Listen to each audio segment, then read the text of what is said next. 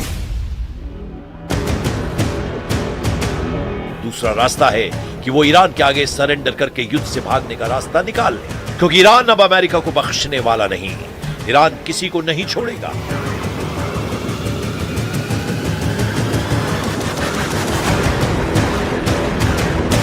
Iran सभी दुश्मनों का दम उखाड़ कर रुकेगा। वो अमेरिका है, इजराइल है या फिर खाड़ी देशों में ट्रंप परस्त कोई भी दुश्मन। अब ईरान की रेंज में अमेरिका का एक एक अड्डा आ गया है, जिन्हें बचाने के लिए डोनाल्ड ट्रंप ईरान में सेना भेजने का प्लान बना रहे हैं। मकसद हॉर्मूज के करीब बफर जोन बनाना है, जिससे ईरान तेल के जहाजों को निशाना न बना पाए। साथ ही अमेरिका ने अगर ईरान की जमीन पर कब्जा जमाया तो ईरान की लाइफलाइन कट सकती है।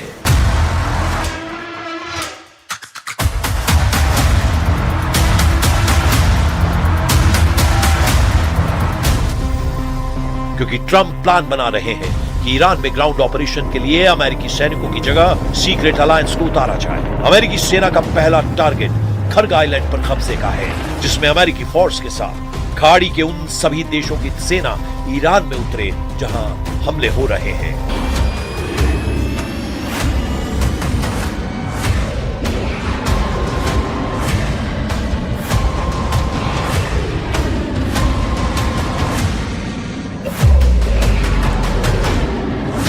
मगर इस मिशन में अमेरिका के साथ क्या हो सकता है, उसका नफा नुकसान तौला जा रहा है।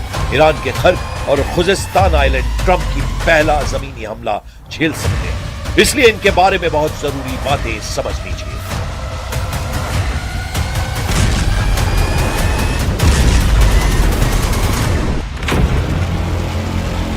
मैप पर देखिए, यह है खर्ग द्वीप, ये फारस की खाड़ी में है, जबकि मेनलैंड ईरान में है।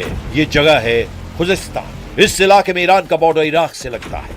ये दोनों जगह इस वक्त युद्ध के हॉट पॉइंट बने हुए हैं। खर्ग द्वीप पर ईरान के तेल निर्यात का टर्मिनल है, यहीं से उसके 90% तेल का निर्यात होता है। जबकि खर्ग द्वीप से जो तेल निर्यात किया जाता है, ईरान के खुजिस्तान प्रांत से निकाला जाता है। खुजिस्तान को ईरान की एनर्जी कैपिटल कहा जाता है। ईरान का 80% तेल खुजिस्तान की जमीन से निकाला जाता है।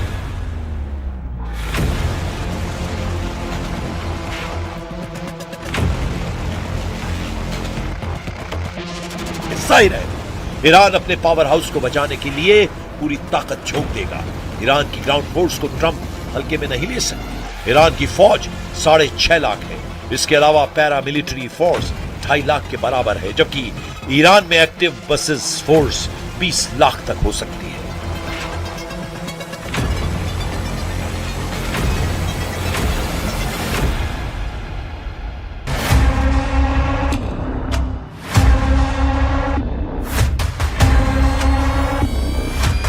ये तो सिर्फ सेना की बात है। ईरान के 9 करोड़ लोग अमेरिका से युद्ध का ऐलान कर रहे हैं। हालांकि ये तक हकीकत है कि अमेरिका युद्ध में जीते बिना मैदान से हटता नहीं। अगर अमेरिका जीत से दूर होता है तो दुश्मन देश को ही तबाह कर डालता है। सुपर पावर से दुश्मनी मोल लेकर खाड़ी में कई मुल्कों का नक्शा बिगड़ चुका है।